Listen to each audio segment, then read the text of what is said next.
Hace pocas horas nos dejó uno de los grandes del periodismo gráfico y radial. Se trata del querido amigo Néstor Basile. Basile, una trayectoria contundente de opciones escogidas muy deliberadamente para el ejercicio del periodismo, delegado sindical, exiliado durante la dictadura, hombre que también en el periodismo deportivo escogió desde dónde mirar y miró el mundo desde el bosque, generador de Tribuna Gimnasista, uno de los grandes comentaristas de Radio Provincia y realizador de uno de los mejores programas de televisión de Canal 2 de la ciudad de La Plata, posteriormente nacionalizado ese espacio televisivo. El recuerdo para un grande de la comunicación, un grande de la ciudad de La Plata, un grande de la escritura y del decir. Mi querido amigo Néstor Basile. Así arrancamos en La Señal, un programa que va a tener de todo, sobre todo Libia, qué pasa en el orden internacional y un análisis muy a fondo de lo ocurrido en Chubut y de lo que está por venir en la vida política argentina.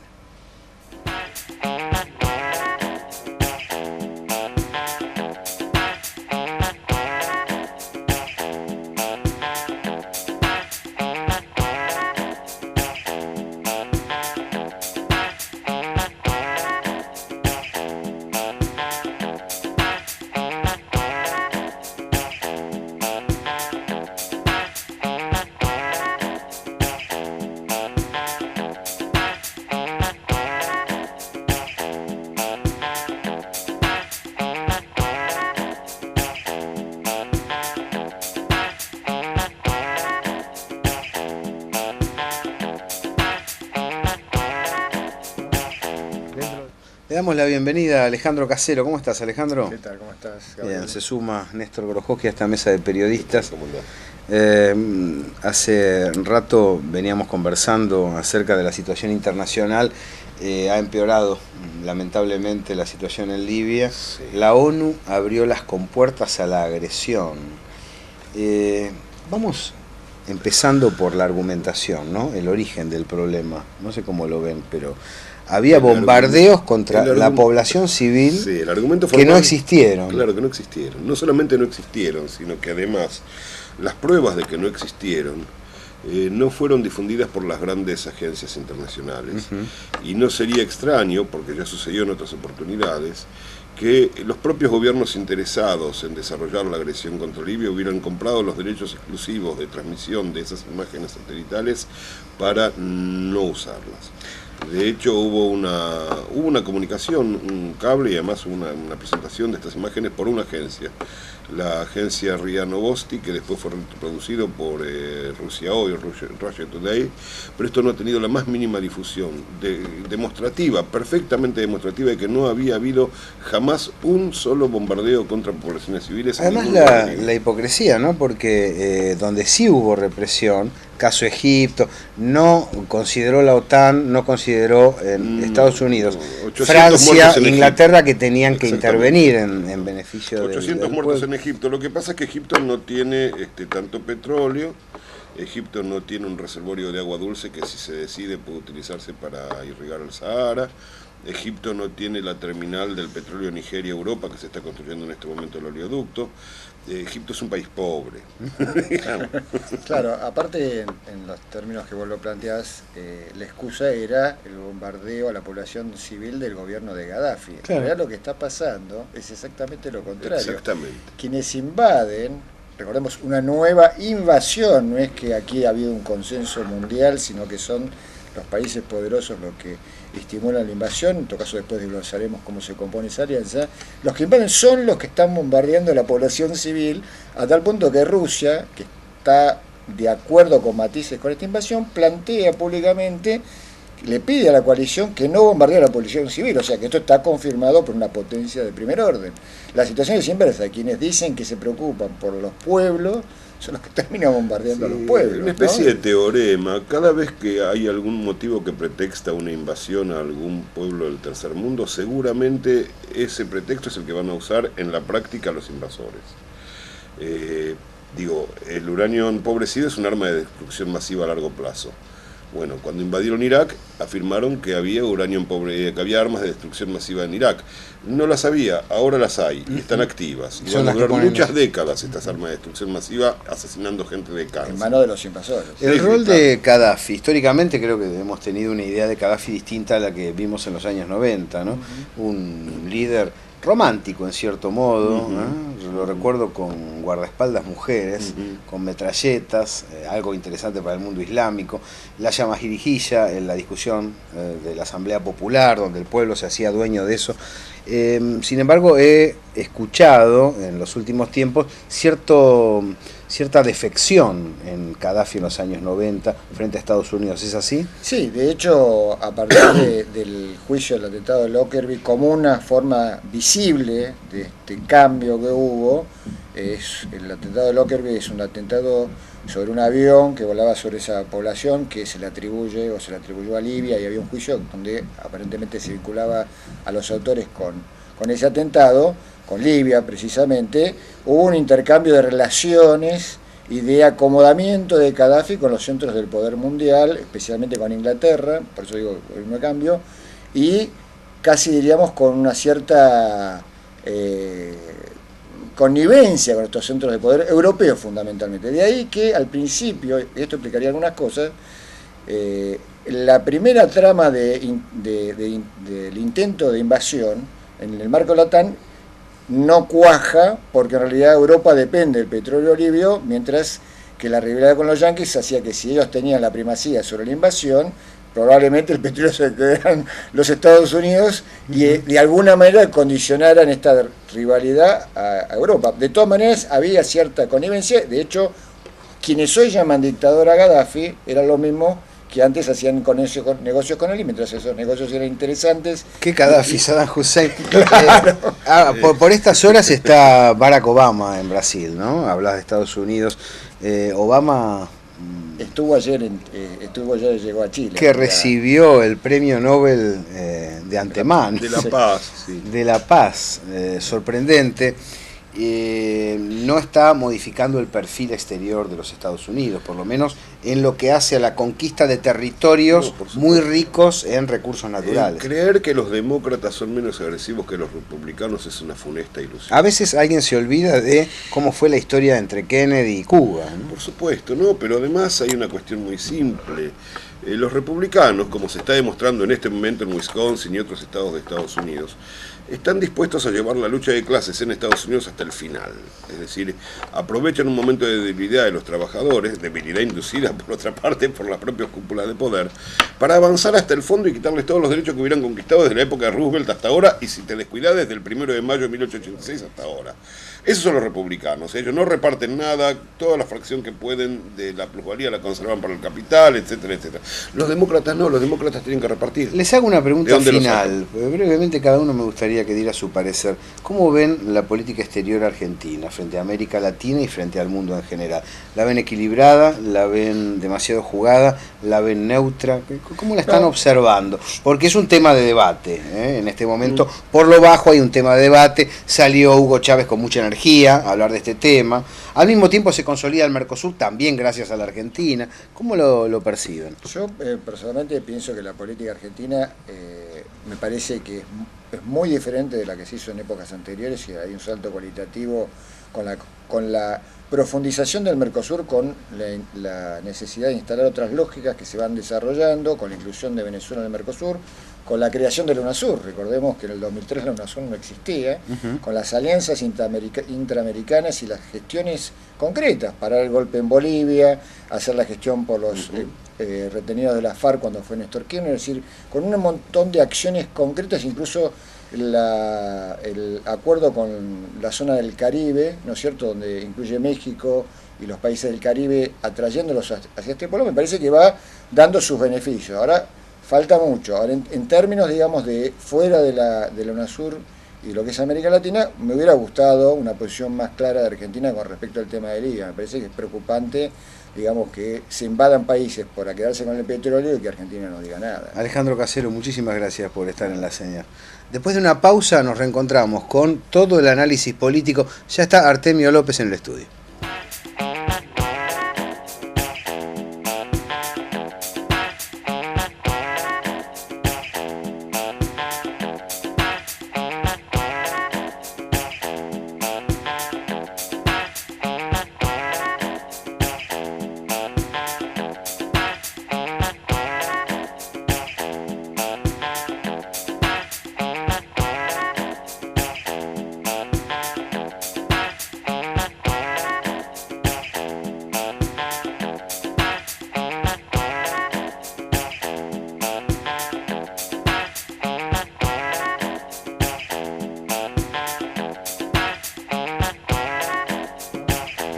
Gracias, Lea. Del mundo a lo local. La Argentina depara sorpresas habitualmente, aun cuando algunas se podían prever, ¿no es cierto, Artemio?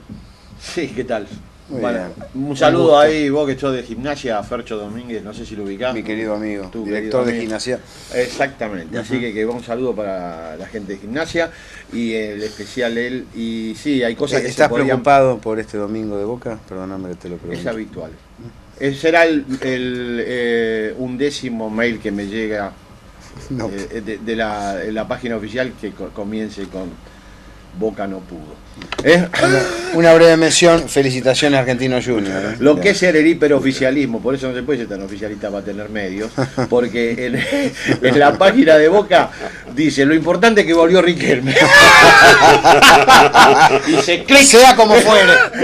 Hay que buscar alguna salida al hiperoficialismo, porque si no, no tenemos, no hay solución. Bueno, Fue importante lo de Chubut, ¿eh? lo de Chubut es importante, inicia, continúa la saga que nosotros lo planteamos en el programa anterior, que inicia el ciclo de elecciones 2011, comenzó en Catamarca, sigue en Chubut, va a ir a Salta, luego va a ir a Neuquén, luego va a pasar seguramente, va a ir a las elecciones va a cerrar en Misiones, Tierra del Fuego, y van a ser 7 elecciones de inicio de ciclo. Ahí vamos a ver qué pasa en Chubut, porque hay una denuncia muy fuerte del candidato del Frente para la Victoria sobre fraude electoral. Difícilmente una elección se pueda dar vuelta. Vos tenías una confirmación de eso, ¿no? Tenías Sí, datos desde allá, hablaste hace un ratito, hablé un ¿no? rato con la gente, pero de todas maneras, a ver, dos cosas. Primero, en lo particular yo no creo que el fraude pueda modificar el resultado de una elección en números macro, digamos. Puede Sí. haber alguna ayudada o algo así, pero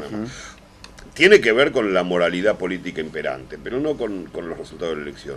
Ahora, la segunda cuestión es que un mes atrás el Frente para la Victoria perdía por 20 puntos, digamos. Era, bueno, no sé, acá está Artemio que tiene los números precisos, Sí, pero sí, estaba bueno, muerto. hace digamos. un mes estaba, si lo hubiéramos analizado esta elección un semestre atrás, estaba No casi en existía. 30 puntos de diferencia, No no existía. existía. Luego se achicó a 10, 12 puntos, incluso hasta antes del acto de Cristina estaba 10 puntos abajo, y hoy obviamente es un final cerrado. En realidad lo que muestra el fraude es que efectivamente había una situación de paridad, más allá de la circunstancia de este recuento tan complejo de votos. Y una digámoslo, vergüenza. paridad en la provincia gobernada por un candidato nacional. Por un candidato eventual, era un candidato nacional. Yo creo que después de esto, las expectativas de Das Neves, si es que alguna Se vez diluyeron existieron, se mucho. diluyeron.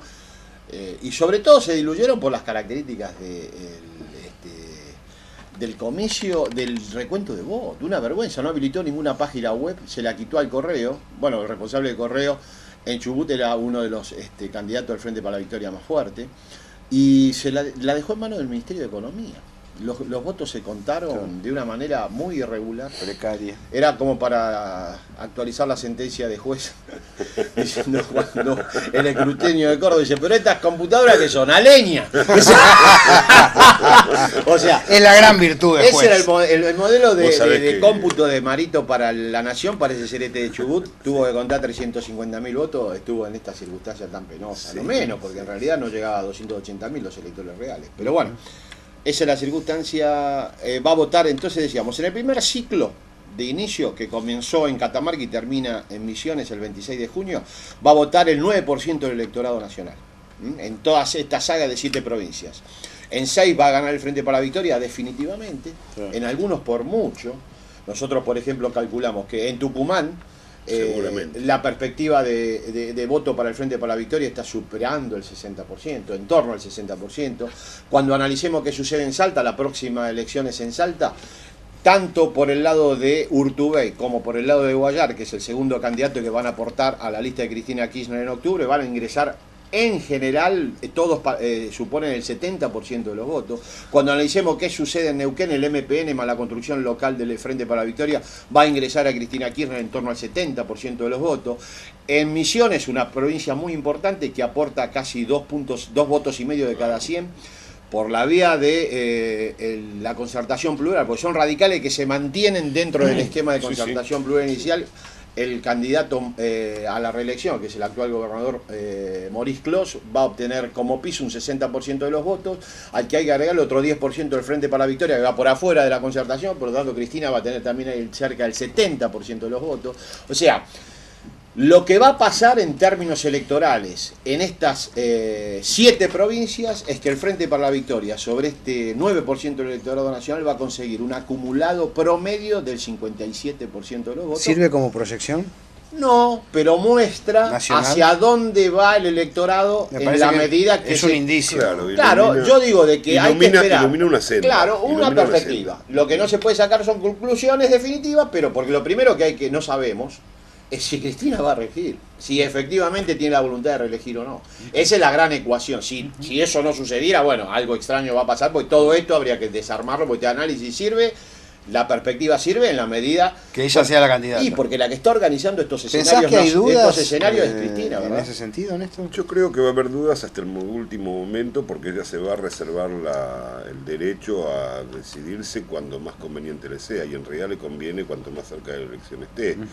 Ahora, en cierto modo, así como el general Perón no era dueño de su propia candidatura y sus derechos de presidente, Cristina a esta altura del partido tampoco.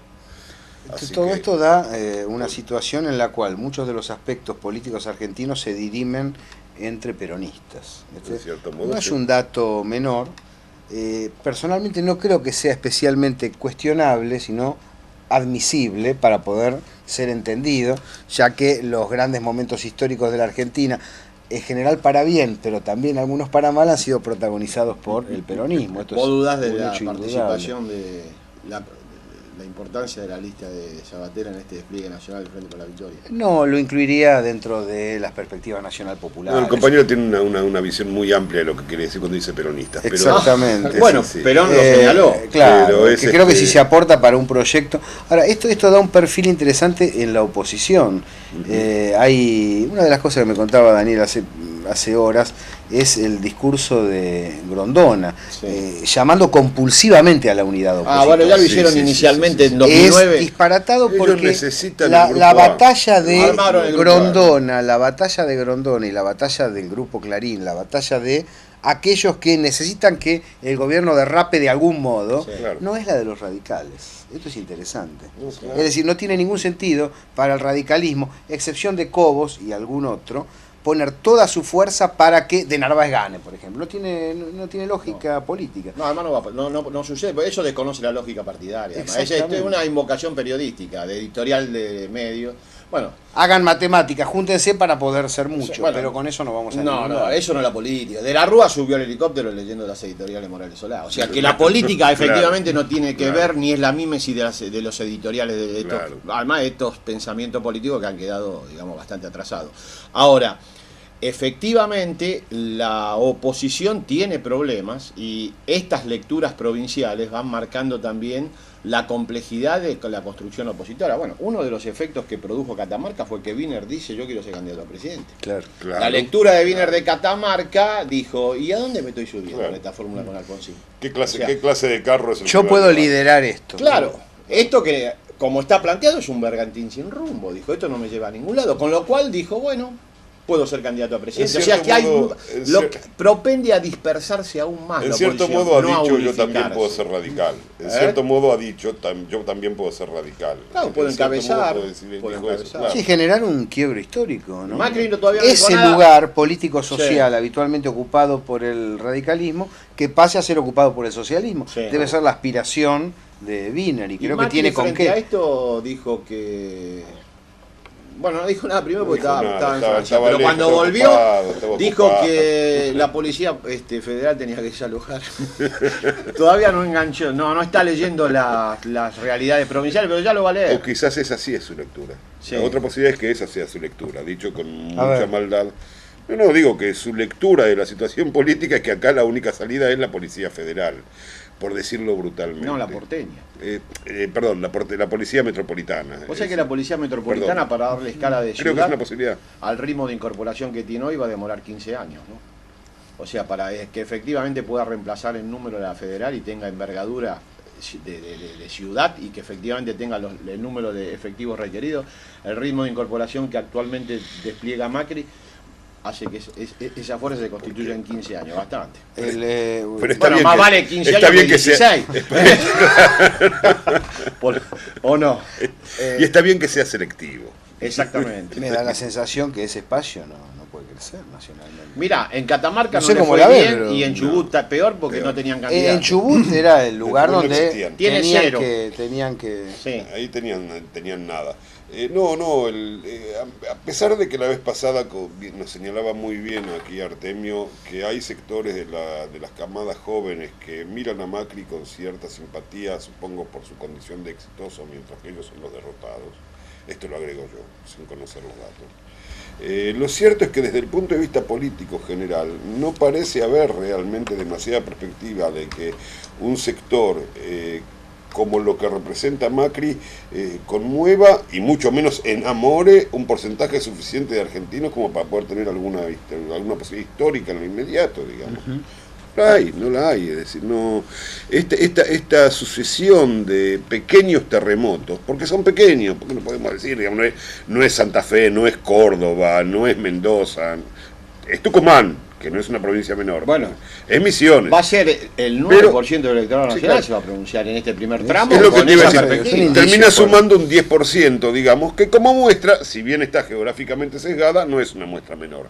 Y la muestra está diciendo algo del país. está diciendo que hay un sector importantísimo de la sociedad que apoya este Está diciendo, claro, que la mayor ¿Por parte de la qué? sociedad no quiere volver ¿Cuáles atrás. serían los ejes de respaldo de la sociedad? Bueno, tomemos ¿Por qué se algunos llega a ese indicadores? 50 del que hablabas? Mira, yo en eso el no, otro día. más que opinar, digo, tomemos algunos indicadores y veamos. Desempleo al inicio del proceso 2003, 24, Kirchner asumió con más desempleo que votos.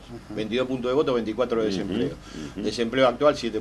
Pobreza, 54 puntos de pobreza. Pobreza actual Claro. 22. Indigencia, casi el 30% de los argentinos pasaba hambre cuando asume Néstor Kirchner en el 2003. 27.2. Hambre, bajo la línea de indigencia, la línea por la cual vos, el hogar, no tiene sobrevida calórica. Del 27 pasó hoy a los valores no oficiales, sino medidos por consultora privada, incluso por universidad, la Universidad El CETLAS, que es un instituto de análisis de situación distributiva y mercado de trabajo, también analiza los niveles de pobreza y sobre todo el impacto de la asignación universal sobre los niveles de indigencia, está en 5.7. La brecha entre ricos y pobres cuando asumo a Kirchner era de 31 veces, en medio de la crisis del 2002 llegó a 34 veces. Hoy, con el impacto de la asignación universal, está en 17 veces. O sea, vale la pena más señalar esto, bueno, porque o sea, esa circunstancia. en el trazo grueso se Y dice, porque bueno, la gente- gente la llevan, la traen. Sí. En realidad, Y además hay otra cuestión. creo que hay un sector importante de la población que sabe lo que está respaldando. El peso del empleo industrial en el PBI y de la producción industrial en el PBI está aumentando sistemáticamente. Lo cual tiene por un lado un componente de conciencia inmediata de que el tipo que ayer en la casa de al lado o en mi casa se estaba muriendo de hambre, ahora está trabajando y cobrando un sueldo. Pero es una cuestión de conciencia inmediata, de mucho más largo plazo, porque retrotrae a una Argentina que había avanzado. En esa dirección, claro. dirección. Bueno, en 1974, la Claro. última encuesta permanente de hogares con el general Perón vivo, ¿qué mostraba en Argentina? Un reparto pleno. La brecha entre ricos y pobres, que llegó a ser de 31 veces cuando la salida del modelo neoliberal en diciembre del 2001, después de la alianza progresista FREPAS-UCR, esa brecha era de 8 veces. 8 veces, claro. Los niveles de Claro. pobreza que llegaron a estar en 54 puntos cuando Néstor Kirchner asume el gobierno después de la experiencia neoliberal era de 6%. La indigencia, que era de 27%, con Perón vivo era de 2%. Y todo eso O sea está, que claro, efectivamente todo eso la está gente- asociado a la industria. Bueno, podemos hacer A la pregunta, ¿por qué este historia, pueblo sigue todavía sosteniendo ideas de característica populista? ¿Por qué se recrea en el imaginario generacional? Tiene un sentido profundo. Lo que habría que preguntar es como, ¿por qué Además- no se va a recrear como lo de Bambino Veira le dijo a Manusovi cuando dijo, ¿por qué me saca Bambino? No me tenés que preguntar por qué te puse. Claro, es eso. Gracias, Artemio. No, gracias a vos. Gracias, Néstor. Gracias, Gaby. Nos reencontramos Gracias. la semana que viene aquí en La Señal, Mesa de Periodistas.